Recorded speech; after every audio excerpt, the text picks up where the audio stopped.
Normandy, June 1944. The Bocage country south of the invasion beaches, a landscape of small fields and thick hedgerows, ancient stone walls and sunken lanes worn deep into the Norman clay by centuries of cart traffic. The air smells of cut grass and cordite. Somewhere in the near distance, artillery thumps in slow, irregular beats, like a pulse that cannot decide whether to quicken or stop. A column of smoke rises above a tree line. The morning light has a clean, pale quality that makes everything look too sharp, too detailed, as though the day itself is watching too closely. A German Panther tank sits in the shade of a farmhouse wall, its engine idling, its long 75mm barrel pointed toward an open stretch of ground beyond a low hedgerow. The crew inside can feel the diesel vibration through the hull floor, through the seat rails, through the bones of their legs. They are waiting. They know what is coming. They have been briefed. British armor is advancing from the north in a broad front. Shermans, lots of them.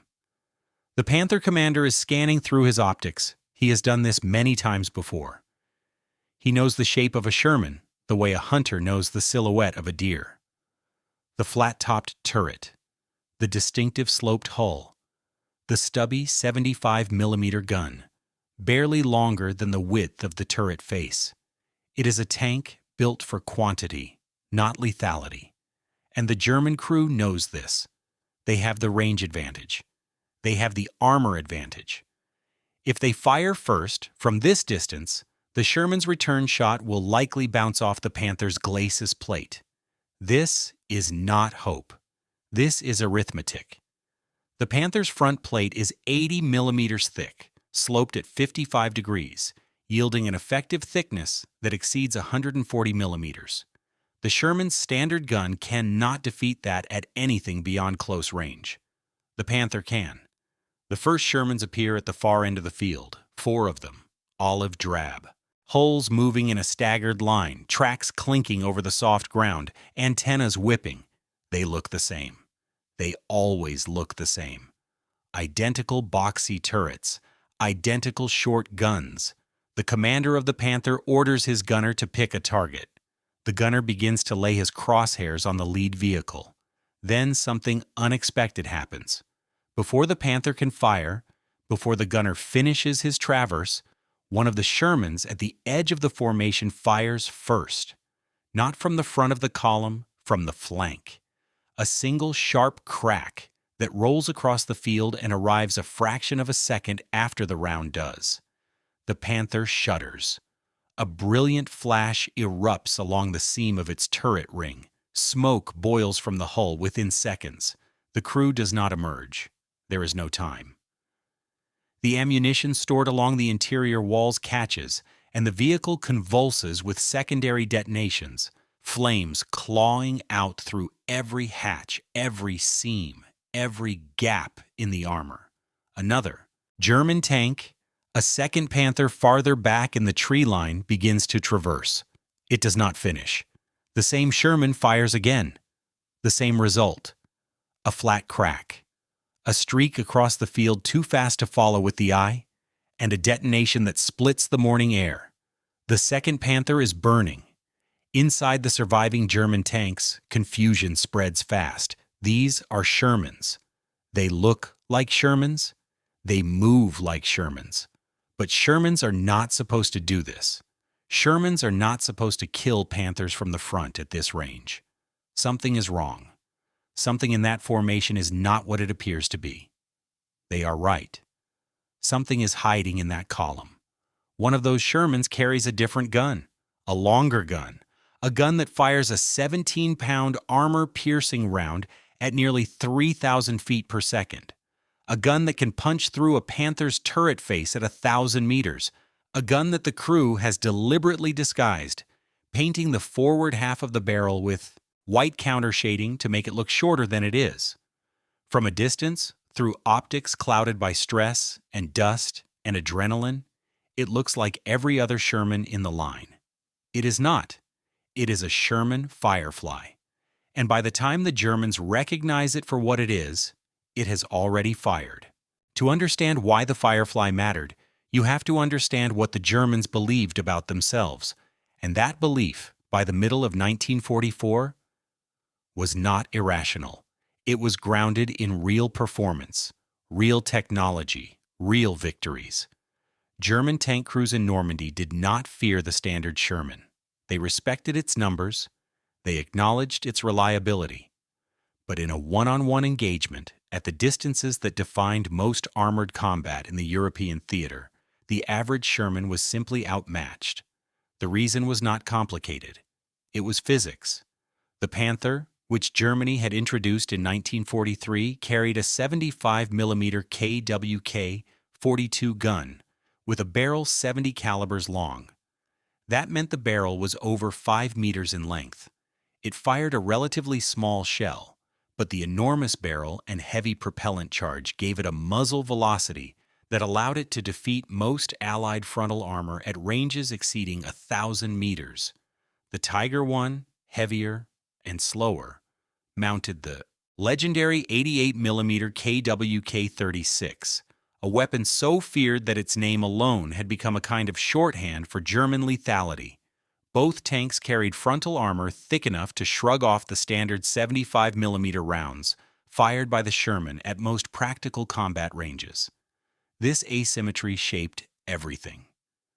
German tank doctrine in Normandy was built around the assumption that their armor could absorb what the Allies threw at it, while returning fire that the Allies could not absorb.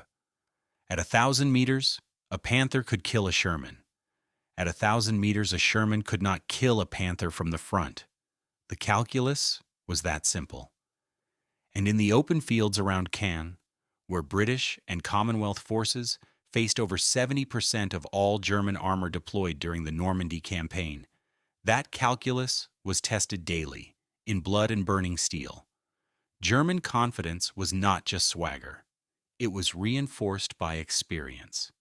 Panther crews in the Panzer Lehr Division, one of the most capable armored formations in the Wehrmacht, had trained extensively in gunnery and tactical movement. Tiger crews in the heavy SS Panzer battalions had built reputations on the Eastern Front that followed them to France, like a kind of operational mythology. They had fought Soviet T-34s, KV-1s, and early models of the IS series. They knew what it meant to dominate an engagement through range and protection. And in the first weeks after D-Day, when British Shermans rolled south from Gold and Juno beaches into the close country around Tilly-sur-Seulles and Villers-Bocage, that dominance held. On June 13, 1944, a single Tiger commander ambushed elements of the British 7th Armored Division near Villers-Bocage and destroyed up to 14 tanks and 15 personnel carriers in roughly 15 minutes. The incident became one of the most discussed armored engagements of the war, a stark demonstration of what a well-positioned heavy tank could do to a column of lighter vehicles. It confirmed for many German officers that the balance of tank warfare in Normandy favored the defender with the bigger gun and the thicker skin. But confidence is a strange thing on a battlefield. The more it hardens into certainty, the more vulnerable it becomes to a single contradiction. The Germans were certain they understood the Sherman. They had cataloged its silhouette, its capabilities, its limitations. They knew how it moved, how it fought, and how it died. What they did not yet know was that the British had changed the equation, quietly, deliberately, inside the same silhouette. If this history matters to you, like and subscribe so these stories aren't lost. The men who crewed the Sherman knew its weaknesses before they ever saw combat. They knew them in training. They knew them in the rumors that filtered back from North Africa and Italy. They knew them in the official reports that were always slightly more optimistic than the reality they described. And they knew them the moment they climbed through the hull hatch and sat inside the machine that was supposed to keep them alive. The M4 Sherman was, by almost every logistical and industrial measure, a triumph.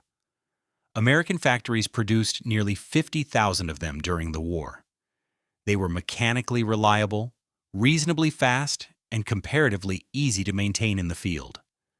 They could be shipped in enormous quantities across the Atlantic, loaded onto landing craft, driven off beaches, and sent into combat with a speed and consistency that no other nation could match. In this sense, the Sherman was not merely a weapon. It was a system. It was the physical expression of an industrial philosophy that believed mass production and standardization could defeat craftsmanship and specialization. But in the narrow space between a tank's gun muzzle and the enemy's armor plate, philosophy did not matter. Physics did. The Sherman's standard 75mm M3 gun was a dual-purpose weapon. It fired a reasonable high-explosive round for supporting infantry and a serviceable armor-piercing round for engaging enemy vehicles. Against the Panzer III and Panzer IV, which had been Germany's most common tanks in North Africa and the Mediterranean, the 75 had been adequate. It could penetrate their armor at normal combat distances. It could hold its own. But the Panzer III was already being phased out, and the Panzer IV, while still present in large numbers in Normandy, was no longer the benchmark. The benchmark was now the Panther. And against the Panther's sloped 80mm glacis, the Sherman 75 could not reliably penetrate at any range beyond a few hundred meters, and only then if the angle was favorable. Against the Tiger's 100mm flat frontal plate, Santodu, the situation was nearly as grim. Killing either of these tanks from the front required closing to suicidal range, or finding a flank shot, or simply getting lucky. This was not a secret. British commanders knew. American commanders knew. The crews knew most of all. They called the Sherman by names that reflected their understanding of its vulnerability. Some of those names were dark. Some were profane. All of them contained the same truth. The men inside these tanks understood that their weapon was not designed to duel the best German armor head-on. It was designed to be available, numerous, and expendable. That last word is the one that sits in the stomach. Expendable. No crew wants to ride inside a machine that was designed with the assumption that some percentage of them would not survive contact. But that was the arithmetic of the Allied approach to armored warfare. Overwhelm with numbers, accept losses, maintain the advance. British armored regiments preparing for the Normandy invasion knew they would face Panthers. Intelligence had confirmed it. And they knew that their standard Shermans could not match them gun for gun. The question was not whether British tankers would die in their Shermans. The question was whether anything could be done to give at least some of them a fighting chance. Something had to change. And the answer, when it came, did not come from a grand program or a new design. It came from two stubborn officers, a borrowed idea, and a gun that most people thought was too big to fit. The story of the Firefly does not begin with a flash of inspiration. It begins with frustration, bureaucratic resistance, institutional inertia, and two British officers who refused to accept the word no.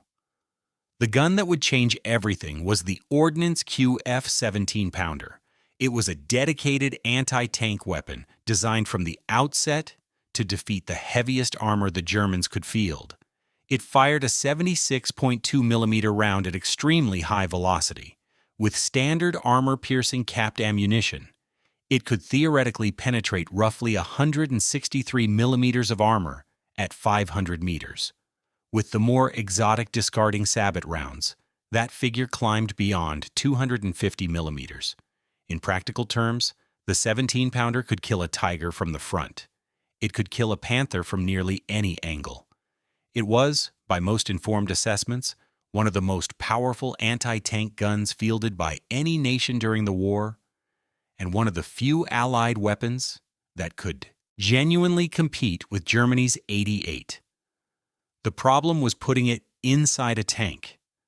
The 17-pounder was a large weapon. it had a recoil stroke of over a meter, which meant the gun needed more than 3 feet of space behind the breech just to absorb the energy of firing. The Sherman's turret had not been designed to accommodate anything that powerful. It was built around the smaller 75mm gun, and its internal volume was tight even for that. Fitting the 17-pounder inside the same turret ring seemed, to many engineers and officials, physically impossible. The British Ministry of Supply's Tank Decision Board rejected the idea. They had other projects underway.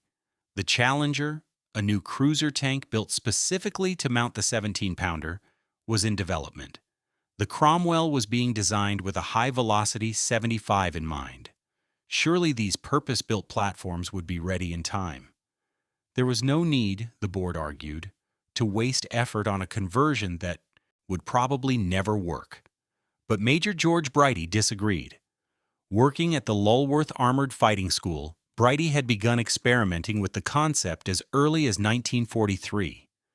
With the help of Lieutenant Colonel Witheridge, a veteran of the North African campaign who had been wounded at Gazala, Brighty pushed the idea forward through reports, demonstrations, and sheer persistence. Their early prototype was crude. The recoil system was removed entirely, and the tank itself absorbed the full force of the gun's blast.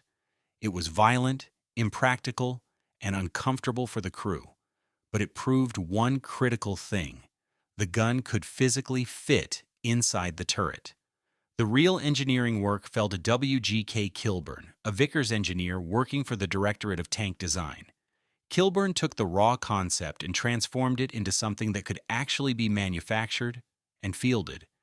He redesigned the recoil system from scratch, he shortened the recoil cylinders, and repositioned them on both sides of the gun to take advantage of the turret's width rather than its depth.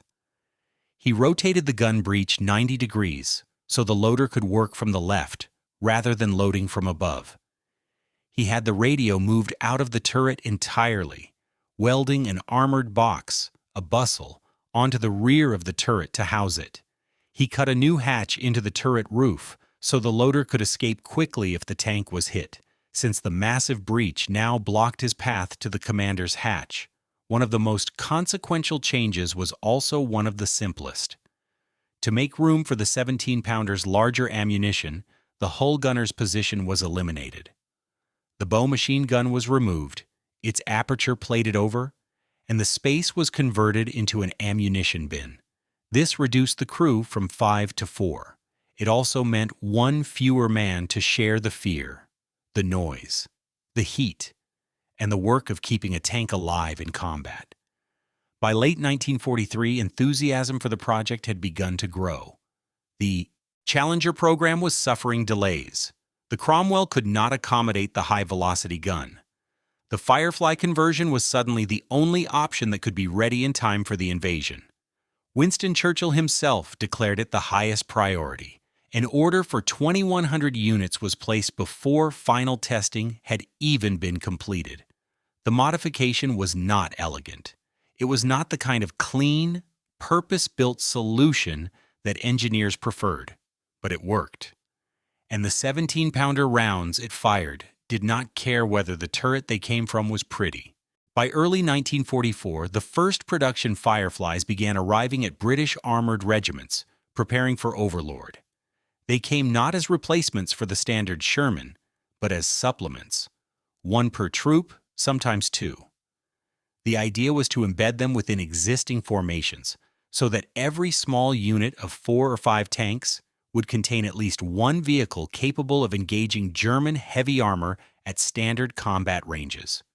From the outside, the Firefly looked almost identical to any other Sherman. Same hull, same tracks, same overall profile. The differences were subtle but real. The gun barrel was noticeably longer, extending well forward of the turret face. The armored radio bustle added a small protrusion to the rear of the turret. The bow machine gun aperture was sealed with a flat plate. And if you knew what to look for, you might notice that the crew was 1 man short, 4 instead of 5, with no hull gunner visible through the forward glacis.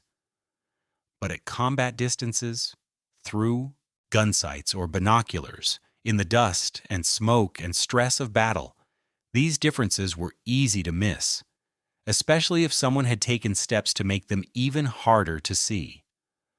The Firefly's armor was no thicker than the standard Shermans. It had no additional protection beyond a modest 13 millimeters added to the new mantlet. Its engine was the same. Its speed was the same. Its survivability, if hit, was the same. The difference was entirely in the gun, and the gun was everything. With standard APCBC ammunition, the Firefly's 17-pounder could penetrate roughly 150 millimeters of armor at 1,000 meters. That was enough to defeat the Tiger I's frontal plate at ranges that the Tiger's own crew would have considered safe. Against the Panther, the situation was more complex. The Panther's sloped glacis was a formidable target, but the 17-pounder could penetrate the turret face and, at closer ranges, the upper hull. With discarding sabot rounds, the numbers became even more decisive, though accuracy suffered at longer distances. The practical effect was transformative. For the first time, a tank that looked like a Sherman could fight like something else entirely. The crews who sat inside the Firefly understood the weight of that distinction. They were the ones who would be expected to hold position while other Shermans advanced. They were the ones who would fire the first round at a Panther or Tiger, while the rest of the troop provided suppression or drew fire. They were, in the language of armored doctrine, the overwatch element, the anchor, the killing shot. But they were also targets, because the gun that made them lethal also made them conspicuous to anyone who knew what to look for. And soon enough, the Germans would learn. The men who crewed the Firefly lived inside a paradox. Their weapon made them indispensable. Their weapon also made them the first thing the enemy wanted to destroy. Every advantage carried a corresponding risk. Every round they fired announced their position, their identity, and their value to anyone watching. This was the machine that Britain sent to Normandy.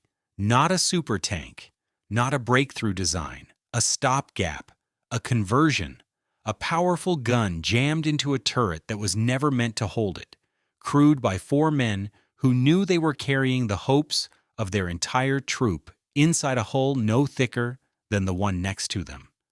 The Firefly did not look like a revolution. That was the point. The decision to mix Fireflies into regular Sherman formations was not incidental. It was doctrine.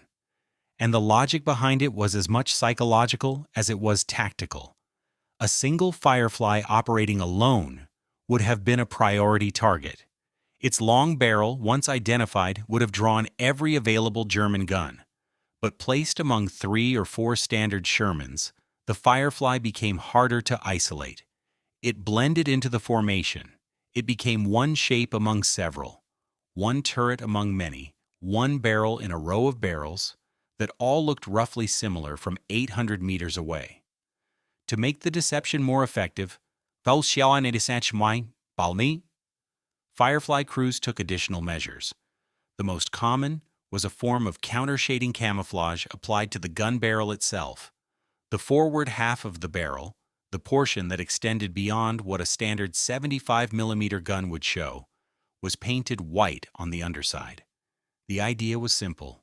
From a distance, especially in flat or overcast light, the white paint broke up the visual continuity of the barrel, making it appear shorter than it actually was. Some crews added dark green or olive drab paint on top to enhance the effect. The result was an optical illusion, a visual trick designed to make the 17-pounder look like the shorter, weaker 75. Other suggestions were floated. One proposal called for mounting a shorter wooden dummy gun on the rear of the turret, pointed forward, so that when the turret was traversed, the tank would appear to carry a standard-length weapon. This idea does not appear to have been used in combat, but its existence speaks to the seriousness with which Firefly crews took the problem of concealment. The tactical employment of Fireflies reflected their value. Troop commanders tended to position Fireflies at the rear of advancing formations, or in hull-down positions behind cover. where they could observe and engage without being the first vehicle an enemy gunner saw. Before a battle, commanders often reconnoitered the terrain to identify overwatch positions. A good firing position for a Firefly meant a clear sight line, solid cover, and a quick route to a secondary position after firing a few rounds. Because firing the 17-pounder was not subtle. The muzzle blast kicked up enormous clouds of dirt and smoke, even from a well-prepared position. The flash was so bright that both the gunner and the commander learned to blink at the moment of firing to avoid temporary blindness. The recoil shook the entire vehicle, and the blast could set hedgerows and undergrowth on fire, leaving a column of smoke that pointed directly at the Firefly's location. So the crews fired and moved. They fired and displaced. They treated every shot as both a weapon and a signal flare. The round that killed a Panther also told the Panther's friends exactly where to look. This was the rhythm of Firefly combat. Fire, move, hide, watch, fire again. And through it all, the central tension, the longer the Firefly remained unidentified, the more effective it was. The moment the Germans figured out which Sherman in the line was the real threat, that tank's life expectancy dropped sharply. The Germans were not slow learners. As the first weeks of fighting in Normandy revealed the Firefly's capabilities, German tank crews and anti-tank gunners received instructions. Eliminate the long-barreled Shermans first, before anything else. Before the standard Shermans. Before the infantry. Find the one with the longer gun and kill it. But finding it was the problem. In a formation of 4 Shermans, advancing through a hedgerow gap or moving across an open field, the Firefly's camouflaged barrel could buy precious seconds. And in tank combat, seconds were lifetimes. The first Firefly engagements in Normandy arrived not as a single dramatic event, but as a series of sharp, scattered encounters that rippled through the British sector in the days following D-Day. The tanks had arrived just in time. By late May 1944, 342 modified Shermans had been delivered to Montgomery's 21st Army Group. That number sounds substantial until you distribute it across the armored regiments that would need them. On paper, each regiment was supposed to have 15 Fireflies. In practice, many had far fewer. Some units arrived in France with only a handful. But even a handful was enough to change the nature of an engagement. The first shock came not from the volume of Firefly fire, but from the range at which it was effective. German tank crews had developed their tactical assumptions around the known capabilities of the standard Sherman. They knew the 75mm gun. They knew its muzzle velocity, its penetration figures, its effective range. They knew that at 1,000 meters, they were functionally safe from frontal hits. They could sit behind cover, wait for the Shermans to close, and engage them on their own terms. The Firefly broke that assumption. A round came in from a distance that should have been safe and punched through armor that should have held. The first time it happened, it might have been written off as a lucky hit, a weak spot in the plate, a round that found a seam. The second time it became a concern. The third time, it became a pattern. The Allies had miscalculated the number of Panthers they would face. Intelligence had assumed the Panther, like the Tiger, would be a rare, specialized weapon deployed in small numbers. Instead, the Panther had become Germany's standard medium tank replacement, and 38% of all German tanks in Normandy were Panthers. This meant that the Firefly's ability to kill Panthers was not a niche advantage. It was an existential one. Without the 17-pounder, British armored regiments would have faced a tank they could barely hurt with a tank that could barely survive. In those first encounters, the dynamic shifted. Firefly crews discovered that their weapon worked, not just on paper, not just in firing trials against captured hulls, in the field, against moving targets, under fire, in the dust and noise and terror of real combat. The 17-pounder round hit hard, it hit fast, and when it penetrated, it killed. The interior of a tank struck by a 17-pounder round became a place of catastrophic violence, spalling, fragmentation, ammunition detonation. The round did not merely enter, it destroyed.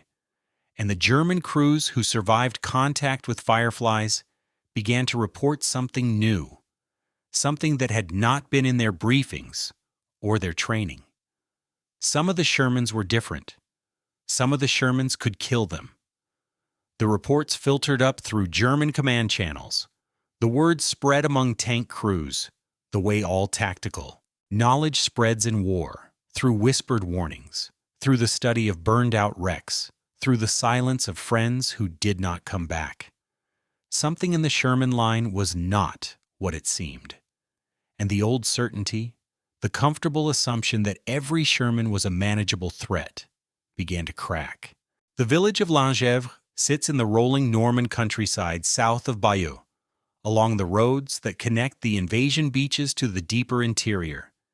It is a small place, a church, a handful of stone buildings, fields stretching out in every direction, bordered by hedgerows and narrow lanes. In peacetime, it would have been unremarkable. In June 1944, it became a proving ground. On June 14th, 8 days after D-Day, the British 50th Northumbrian Infantry Division was pushing south as part of Operation Perch, the broader effort to pin down German forces and secure ground before the enemy could consolidate. The infantry of the Durham Light Infantry advanced toward Langevre, supported by tanks of the 4th 7th Royal Dragoon Guards. Among those tanks was a Sherman Firefly, commanded by Sergeant Wilfred Harris. The German defenders were elements of the Panzer Lehr Division, one of the finest armored formations in the Wehrmacht. They had Panthers. The British attack began that morning following artillery preparation and air support. The infantry pushed into the village. The tanks secured the approaches. By midday, the first German counterattack materialized. 2 Panthers approached Langevre from the east along the main road. Sergeant Harris, positioned with a clear line of sight, spotted them. He engaged the lead Panther at approximately 400 yards. The first round struck. The Panther stopped. He fired again. The second Panther was disabled. 2 shots. 2 Panthers neutralized. Harris then relocated. He moved his Firefly to a position near a farmhouse on the northwest side of the village, covering the road from the opposite direction. While he was repositioning, a tank hunting party armed with PIATs finished off the disabled Panther. Infantry and armor worked together, each covering the other, each filling a different role in the layered defense of a small French village that had suddenly become the center of a violent argument about who controlled the road south. The afternoon brought more. Around 4:30, a Tiger was detected. A British Sherman engaged it, firing 3 armor-piercing rounds into the turret. The Tiger caught fire. Then 3 more Panthers appeared. They came from the west, pushing toward the village entrance. Harris was in position. His Firefly was concealed, angled to catch the approaching Panthers on their flanks as they turned into the village. The first Panther was hit in the engine and began to burn. The second was struck in the steering and lurched to a halt, its crew unable to control the vehicle. It rolled to a stop near the church. The third was hit in the rear and exploded. 5 Panthers destroyed or disabled.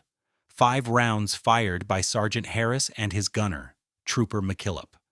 5 for 5. In a single afternoon, from a concealed position in a small Norman village, 1 Sherman Firefly had shattered the armored spearhead of a German counterattack that should have been overwhelming. The wreckage told its own story. Panthers burned in the streets of Langevre, in the hedgerows outside the village, along the road that was supposed to carry them to victory. The marks of the battle remained on the church walls, on the older stone buildings, in the scorched earth where a Panther had burned so fiercely that nothing would grow on that spot for decades. The engagement at Langevre was not the largest tank battle of Normandy. It was not the most strategically significant, but it was among the most concentrated demonstrations of what the Firefly could do when positioned correctly, crewed by men who understood their weapon, and aimed at an enemy that did not expect what was about to hit them. The Panzer Lehr Division lost armor it could not replace. The British held the village, and somewhere in the German chain of command, another report was filed, another warning, another entry in the growing catalog of evidence that the Sherman was no longer always what it appeared to be. The German response to the Firefly was swift, deliberate, and telling. In the weeks following the first engagements, orders were issued through German tank and anti-tank units. The instruction was clear and unambiguous. Identify and destroy the long-barreled Shermans before engaging any other targets. This was not a minor tactical adjustment. It was an admission. The Germans were acknowledging that a single vehicle type, embedded within the broader mass of Allied armor, posed a disproportionate threat. The Firefly was not merely dangerous. It was dangerous enough to warrant changing the priority sequence that governed how German gunners selected targets. The logic was sound. A troop of 4 Shermans with 1 Firefly contained 3 tanks that could barely scratch a Panther's front and 1 tank that could kill it. Removing the Firefly from the equation restored the old imbalance.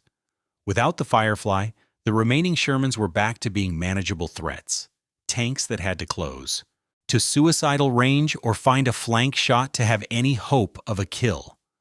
With the Firefly, the entire formation became lethal at distances the Germans had previously considered safe. So the order went out. Find the Firefly first, kill the Firefly first, then deal with the rest. The problem was execution. Identifying a Firefly in the field was not straightforward. The countershading on the barrel, the camouflage netting that some crews draped over the turret and gun, the positioning of the Firefly at the rear or flank of the formation, all of these measures made identification difficult under the conditions of actual combat. Smoke, dust, terrain, vegetation, stress, and the sheer speed at which armored engagements developed all conspired to make visual identification unreliable. A German gunner scanning a group of advancing Shermans through his telescopic sight had perhaps a few seconds to identify, select, and engage a target. In those seconds, he had to distinguish a barrel that was slightly longer, a turret that had a small box welded to its rear, a hull that was missing a bow machine gun. At 800 meters in variable light with his own vehicle vibrating and his pulse hammering in his ears, these details could blur into nothing. And if he guessed wrong, if he fired at a standard Sherman instead of the Firefly, he had revealed his position to the 1 tank in the formation that could kill him. The Firefly crew, still hidden, still unidentified, now knew exactly where he was. The next round would be theirs. This was the trap. Not a physical trap, not a minefield or an ambush in the traditional sense, but a cognitive one. The Germans knew the Firefly was there. They knew they had to find it. But the act of searching for it, the hesitation it introduced, the second-guessing it demanded, consumed time and attention that had previously been spent on simply killing Shermans. The Firefly did not have to fire to affect the battlefield.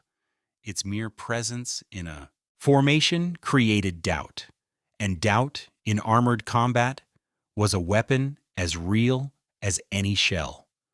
Some German crews learned to look for the telltale signs: the bustle on the turret, the sealed bow gun port, the length of the barrel, if the countershading failed to deceive.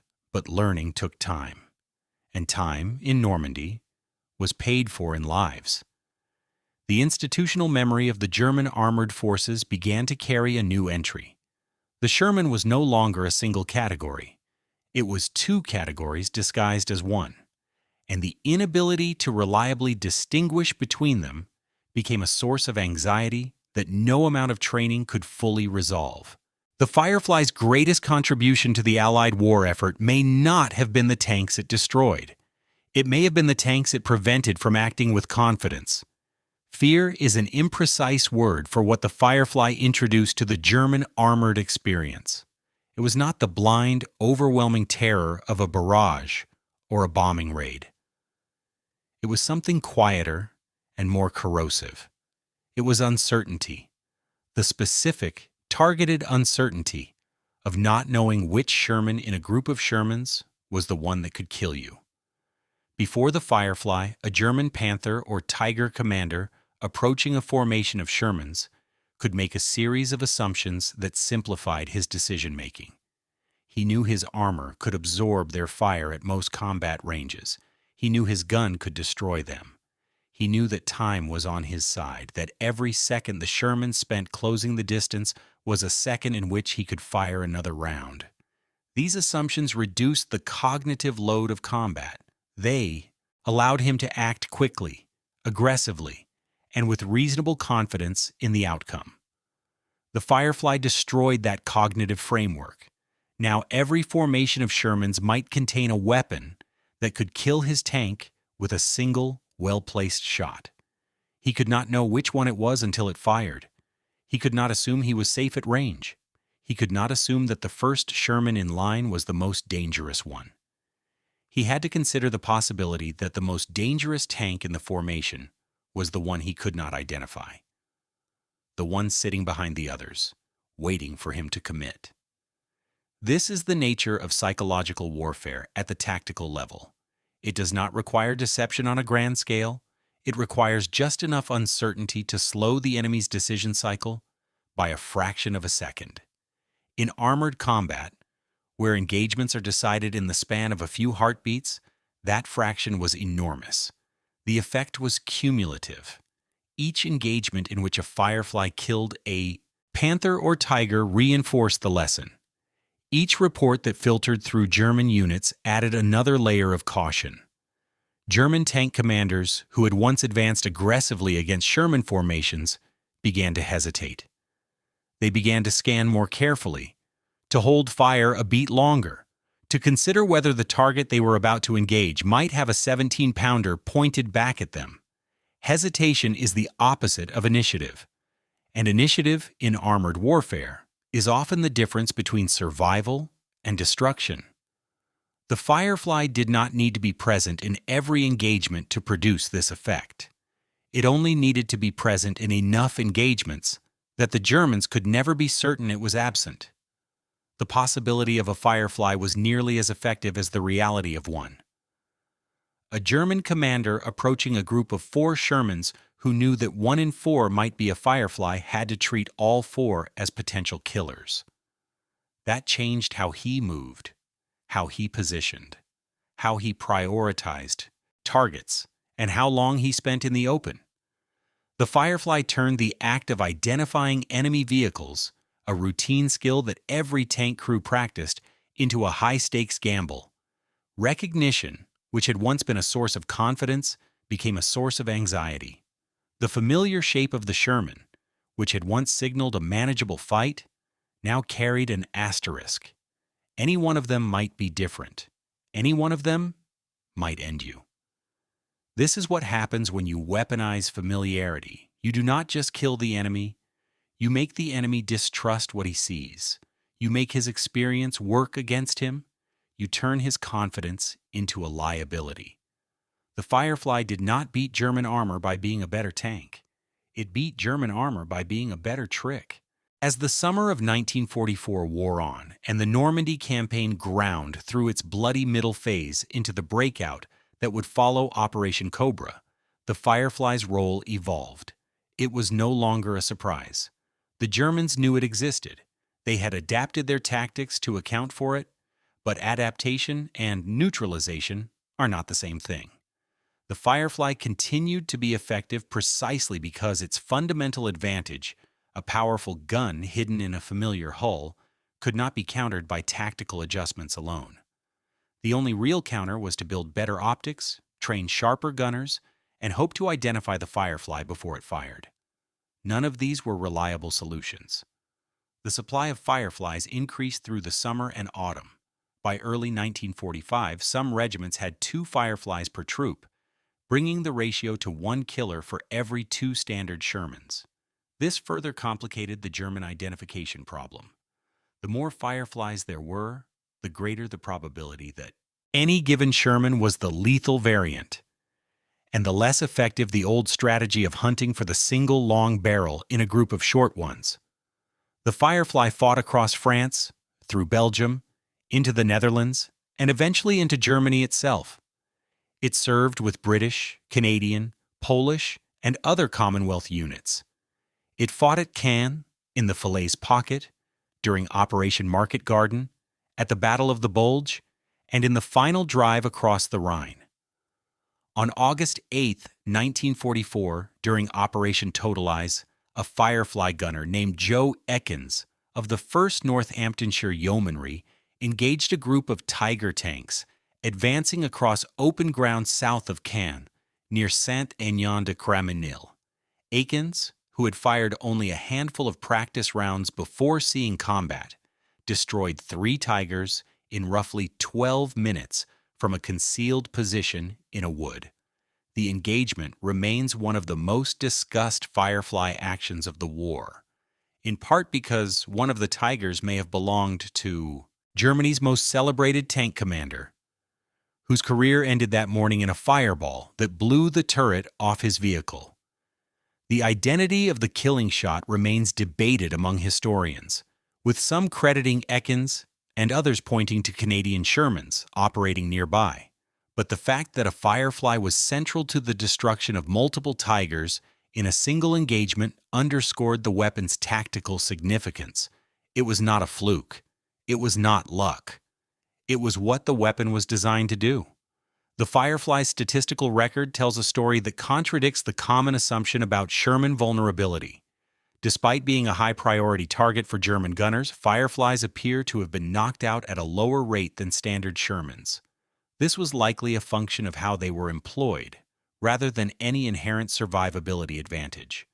Fireflies were positioned more carefully, held in reserve longer, and used from overwatch positions that offered better protection. The crews and their commanders understood the value of the weapon and treated it accordingly. But survival statistics are cold comfort to the men who lived inside the turret. The Firefly crew knew they were the most valuable vehicle in the troop. They also knew they were the most wanted.